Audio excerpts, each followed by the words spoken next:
வணக்கம். நீங்க ஒரு பிசினஸ் பண்றீங்களா? அப்போ உங்க நாள்ல பாதி நேரம் சேல்ஸ், கஸ்டமர் சர்வீஸ்னு இதுக்கே போயிடுதா? சரி, ஒரு நிமிஷம் யோசிச்சு பாருங்க.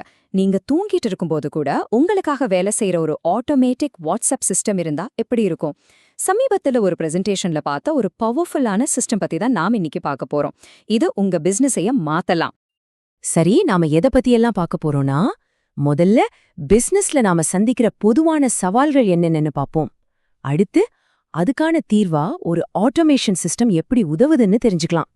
அதுக்கப்புறம் அந்த சிஸ்டம் நிஜத்துல எப்படி வேலை செய்யுது, அதோட உண்மையான சக்தி என்ன, கடைசியா மார்க்கெட்டிங்க கூட எப்படி சுலபமாக்கலாம்னு பார்க்கலாம். வாங்க உள்ள போலாம். முதல்ல பொதுவான வணிகச் சவால்கள், அதாவது நம்மள மாதிரி தொழில் முனைவோர்கள் ஒவ்வொரு நாளும் ஒரு பிசினஸ வளர்க்கறதுக்காக படுற கஷ்டங்கள பத்தி பேசுவோம். இப்போ நீங்க பாக்குற இந்த விஷயங்கள் எல்லாம் உங்களுக்கு ரொம்ப பழக்கமான ஒன்னா இருக்கா? நாம இன்னைக்கு பாக்குற இந்த அனாலிசிஸோட மூலமே இந்த கேள்வியில இருந்து தான் தொடங்குச்சு. ஏன்னா இதுதான் நிறைய பிசினஸ் ஓனர்ஸோட நிலைமை. கஸ்டமர் கால்ஸ மிஸ் பண்றது. இது வெறும் ஒரு கால் இல்ல, ஒரு சேல்ஸ் வாய்ப்பையே மிஸ் பண்ண மாதிரி. அதுக்கப்புறம் ஃபாலோ அப் பண்ண நேரம் இல்லாம போறது, சேல்ஸ் வளராம இருக்கிறது, இந்த டெக்னாலஜி எல்லாம் ஏதோ பெரிய பூத மாதிரி தெரியறது. இந்த மாதிரி சின்ன சின்ன விஷயங்கள் தான் ஒரு பிசினஸ ஒரே இடத்துல நிக்க வைக்குது. ஆனா யோசிச்சு பாருங்க, இந்த எல்லா வேலையையும் ஒரே ஒரு சிஸ்டம் ஆட்டோமேட்டிக்கா பாத்துக்கிட்டா எப்படி இருக்கும்? அதுக்கு பேர் தான் ஆட்டோமேஷன். வாங்க அது என்ன தீர்வுன்னு பார்க்கலாம். முதல்ல தெளிவா புரிஞ்சுக்கோங்க. இதே நாம யூஸ் பண்ற சாதாரண வாட்ஸ்அப் கிடையாது. இது வாட்ஸ்அப்போட ஒஃபிஷியல் டெக்னாலஜி, அதாவது ஏபிஐயை யூஸ் பண்ற ஒரு பவர்ஃபுல் சிஸ்டம். இன்னும் சிம்பிளா சொல்லணும்னா, இது உங்க பிசினஸ்க்காகவே 24 மணி நேரமும் வேலை செய்யற ஒரு ஆட்டோமேட்டிக் அசிஸ்டன்ட் மாதிரி.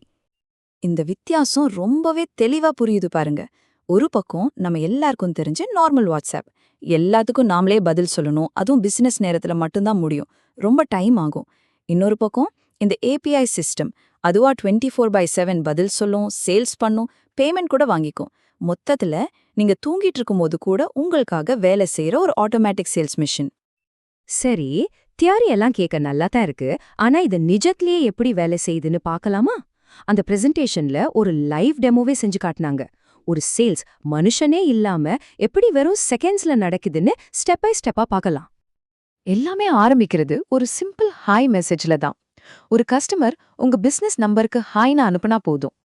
அவங்க அனுப்பின அடுத்த செகண்டே எந்த மனுஷனோட உதவியும் இல்லாம சிஸ்டமே நம்மளோட ப்ராடக்ட் கேட்லாக அவங்களுக்கு அனுப்பிடும். கஸ்டமர் அதிலிருந்து அவங்களுக்கு வேணுங்கிறத செலக்ட் பண்ணலாம். அந்த டெமோல அவங்க ஒரு டிஜிட்டல் புக்கை செலக்ட் பண்ணினாங்க. உடனே பேமெண்ட் பண்றதுக்கு ₹1 லிங்க் வந்துடுச்சு. அவங்க பேமெண்ட் பண்ணன உடனேயே புக்கை டவுன்லோட் பண்றதுக்கான லிங்க்கும் ஆட்டோமேட்டிக்கா அவங்களுக்கு போயிடுச்சு. பாத்தீங்களா, ஆரம்பத்துல இருந்து கடைசி வரைக்கும் ஒரு முழு சேல்ஸும் சில நொடிகள்ல முடிஞ்சிருச்சு. இதுதான் ஆட்டோமேஷனோட உண்மையான பவர். சரி, இது வெறும் ஸ்பீட் பத்தின விஷயம் மட்டும்தானா? கண்டிப்பா இல்ல. இதுக்கு பின்னாடி ஒரு பெரிய விஷயம் இருக்கு. அதுதான் ஒரு சிஸ்டத்தோட உண்மையான சக்தி. அதாவது ஆட்டோமேஷனை தாண்டி கிடைக்கிற உண்மையான சுதந்திரம். அந்த பிரசன்டேஷன் பண்ணினவர் சொன்ன அந்த ஒரு வரி தான் இது எல்லாத்தோட சாராம்சமே. நான் உங்கள்ட்ட பேசிக்கிட்டு தான் இருக்கிறேன், ஆனா என் சிஸ்டம் உங்களுக்கு வேலை செய்யும். அதாவது அவர் நம்மகிட்ட பேசிக்கிட்டு இருக்கும்போதே அவரோட சிஸ்டம் அவருக்கு ஒரு சேல்ஸ் பண்ணிக்கிட்டு இருந்துச்சு. இதுதான் நம்ம பேசிட்டு இருக்கிற பவர். அப்ப முக்கியமான பாயிண்ட் என்னன்னா, உங்க கடைக்கு ஷட்டர் போடுற வேலையே இல்ல. உங்க பிசினஸ் 24/7 ஓபன்ல இருக்கு. ராத்திரி பகல்னு பார்க்காம வாரத்துல 7 நாளும் லீட்ஸ், சேல்ஸ் வந்துகிட்டே இருக்கும். அப்போ இந்த சிஸ்டம் உங்களுக்கு என்னெல்லாம் கொடுக்குது?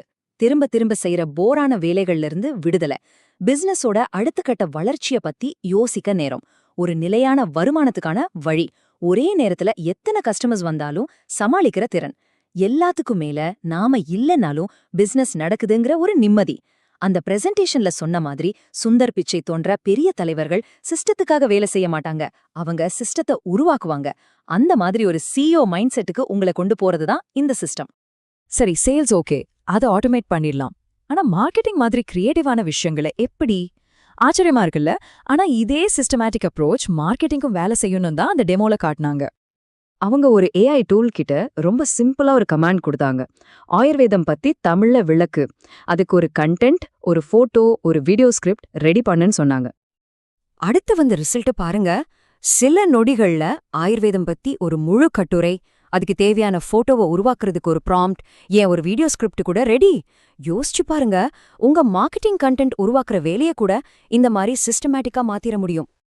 சோ கடைசியா இந்த ஒரு கேள்வியோட முடிக்கலாம். உங்க சேல்ஸ், மார்க்கெட்டிங், கஸ்டமர் சர்வீஸ்னு எல்லாத்தையும் ஒரு சிஸ்டம் பாத்துக்கிட்டா உங்களுக்கு கிடைக்கிற அந்த ஃப்ரீ டைம்ல, அந்த எனர்ஜில உங்க பிசினஸ அடுத்த கட்டத்துக்கு கொண்டு போக நீங்க என்ன பெரிய ஐடியால கவனம் செலுத்துவீங்க?